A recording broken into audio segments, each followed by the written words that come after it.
Education. आप लोग राम मंदिर का मामला देख रहे हैं ना,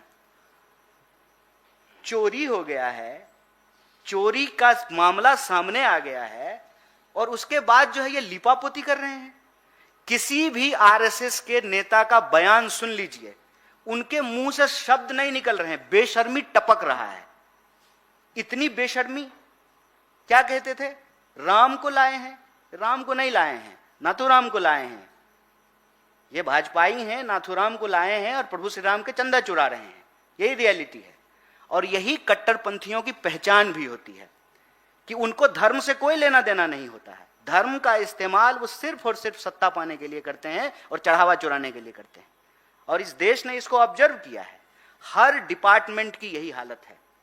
रेल मंत्री, रेलवे में जो है कोई दुर्घटना हो जाए, रील बनाना शुरू कर देगा, 4 कैमरा खड़ा करेगा, फोन पे बात करेगा, जैसे उसको बहुत चिंता हो रही है कि रेल दुर्घटना क्यों हो गई है, यात्री क्यों मारे गए हैं। हवाई जहाज का कोई दुर्घटना हो जाए, अव्वल तो अब जो है सरकार के पास कोई अपना हवाई जहाज तो है नहीं, लेकिन उड्डयन मंत्री जो है आपको रील बनाता हुआ दिखाएगा। पूरा का पूरा सरकार जो है वो प्रधानमंत्री को कॉपी पेस्ट करता है। ये सब कॉपी कैट हैं। जो प्रधानमंत्री करेंगे वही ये लोग करेंगे। तो प्रधानमंत्री ही पत्थर पे उल्टा लटक करके पहले जुठासन कर रहे थे, आजकल सरेंडरासन कर रहे हैं। तो पूरी की पूरी सरकार ही ऐसे ही गैर जिम्मेदार है, इसकी कोई अकाउंटेबिलिटी नहीं है। और बेशर्मी देखिए कि देश के विद्यार्थी न्याय मांग रहे हैं, उनको ये आतंकवादी कह रहे हैं। तो सबसे पहले तो जो है जय शाह के पप्पा का रेजिग्नेशन लेना चाहिए कि कैसा जो है नकारा गृह मंत्री बनाया है कि उसके रहते हुए ऐसे आतंकवादी खुले घूम रहे हैं देश में। ये सरकार सिर्फ और सिर्फ गाल बजाना जानती है। गाल बजाना समझते हैं? थोथा चना बाजे घना, सिर्फ गाल बजाना जानती है। जीरो अकाउंटेबिलिटी है इस सरकार की, कोई अकाउंटेबिलिटी नहीं है। प्रधानमंत्री अकाउंटेबल नहीं है। प्रधानमंत्री जो है परीक्षा पे चर्चा करते हैं और हर बार जो है पेपर लीक हो जाता है, उसके बाद प्रधानमंत्री साइलेंट मोड पे चले जाते हैं। जब प्रधानमंत्री ही वीक हो तो स्वाभाविक रूप से पेपर लीक होगा। तो वी डोंट केयर कि वो कंटेंट के लिए, अपने रील के लिए क्या भाषण दे रहे हैं। हम उनसे सिर्फ और सिर्फ अकाउंटेबिलिटी की मांग कर रहे हैं और उनको अकाउंटेबल होना पड़ेगा। वो शायद आजादी के आंदोलन में हिस्सा लेने वाला उनका इतिहास नहीं है तो मालूम नहीं है। इस देश में जब चुनाव नहीं होता था ना, तब भी अंग्रेजों के खिलाफ लड़ाई लड़ी गई थी।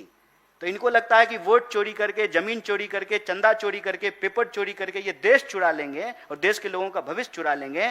भारतीय राष्ट्रीय कांग्रेस ये नहीं होने देगी। अभी छात्रों की गूंज पूरे देश में चल रहा है और ये गूंज इनको दिल्ली में हुंकार के रूप में सुनाई देगी। तब देखिएगा, इनसे हम पूछेंगे कंस्ट्रक्टिव क्रिटिसिज्म क्या होता है। कन्हैया जी, आप चंदा चोरी की बात अभी अयोध्या के मद्देनजर कर रहे थे। चंदा चोरी के मद्देनजर वहां के ट्रस्ट की एक बड़ी बैठक हो रही है और ये कहा जा रहा है, ऐसी खबर आ रही है कि चंपत राय का इस्तीफा ले लिया जाएगा। क्या आप मानते हैं कि पैसा सिर्फ अयोध्या ही नहीं बल्कि दिल्ली तक पहुंचा है, और दिल्ली तक कहां पहुंचा है ये कुछ बता सकते हैं? दूसरा एक छोटा सा सवाल ये भी है कि एक फिल्म आई थी सतलुज, उसको OTT प्लेटफॉर्म से आज हटा दिया गया है। तमाम सवाल उठ रहे हैं, क्या कहेंगे? अच्छा, अव्वल तो ये विषय किसी और पे था, लेकिन आपने सवाल पूछ दिया है तो इसका एक ब्रीफ आंसर मैं आपको देता हूं। आप उस चंदा चोरी को चंपत टैक्स भी कह सकते हैं। और ये चंपत टैक्स जो है वो सिर्फ अयोध्या तक सीमित नहीं है, तो अलग अलग जगह पे जहां मौका मिल रहा है ये चोरी कर रहे हैं, क्योंकि ये फितरत से ही चोर हैं। इनका चरित्र जो है, मौजूदा सत्ता का चरित्र ही चोरी का है। और सिर्फ चंदा थोड़ी चुरा रहे हैं, जमीन चुरा रहे हैं, पेपर चुरा रहे हैं, वोट चुरा रहे हैं। तो चोरी इनका चरित्र है। दिल्ली तक आता है कि नहीं आता है ये तो आपकी वो पत्रकार साथी बताएंगी जिन्होंने 2000 के नोट में चिप लगाया था, कि अगर उस सब नोट में चिप लगा हुआ है तो उसको ट्रैक करके पता किया जा सकता है कि पैसा कहां कहां गया था। लेकिन दिक्कत यह है कि नोट में चिप से तो ट्रैक कर लेंगे कि पैसा कहां गया था, लेकिन वो काल भुसुंडी का क्या हुआ, वो सोना चांदी का क्या हुआ, वो कपड़े जूतों का क्या हुआ, उसमें चिप अगर लगा हुआ होगा तो ट्रैक किया जा सकता है। देखिए क्या है ना, जहां को रही भावना जैसी प्रभु मूरत देखई तिन तैसी। इनको मालूम है, इनको मालूम है कि ये चोर हैं, इनको मालूम है कि ये चोरी कर रहे हैं, इनको मालूम है कि ये देश के लोगों को धोखा दे रहे हैं, इनको मालूम है कि इनका धर्म से कोई लेना देना नहीं है।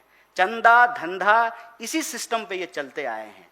अब यह बात जो है देश के लोगों को धीरे धीरे समझ में आ रही है इसीलिए देश के लोग इस पर कोई मुकम्मल फैसला ना लें, इसीलिए हेरा फेरी कर रहे हैं।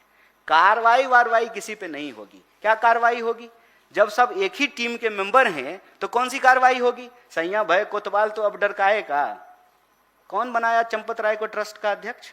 हम बनाए, कांग्रेस पार्टी बनाई, आप बनाए। कोई जो है सुप्रीम कोर्ट का फैसला हुआ था, कौन बनाया?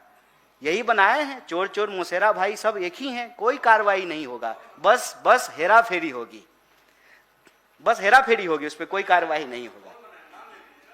नाम हमको लेने में कोई दिक्कत है? जब प्रधानमंत्री और गृह मंत्री का नाम लेने से नहीं घबरा रहे हैं तो किसी का नाम लेने से डर थोड़ी रहे हैं। कांग्रेस पार्टी के सिपाही हैं, गांधी के सिपाही हैं। अंग्रेज से नहीं घबराए तो ये अंग्रेजों के जासूसों से डरेंगे? कोई डर नहीं है। सच है, डंके की चोट पे ठोक करके कहेंगे कि अब की बार चोरों की सरकार। बहुत बहुत धन्यवाद। हाँ, सतलुज वाला असल देखिए क्या है ना कि रात में बहुत सारे लोग जो है ओटीटी प्लेटफॉर्म पे सतलुज सर्च कर रहे थे। अचानक से नोटिफिकेशन आया कि ये आपके रीजन में नहीं दिखाया जाएगा। तर्क ये है कि इस फिल्म को देखने से अलगाववाद बढ़ेगा। सही बात है, इस फिल्म को देखने से अलगाववाद बढ़ेगा और केरला स्टोरी देखने से सद्भाव बढ़ता है। तो बाकी आंख के सामने में सब कुछ हो रहा है।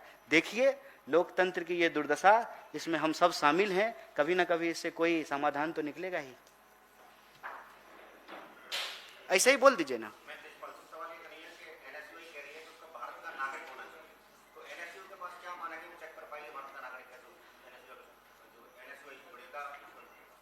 तो क्या भारत के बाहर के लोगों को भी आधार कार्ड बन जाता है?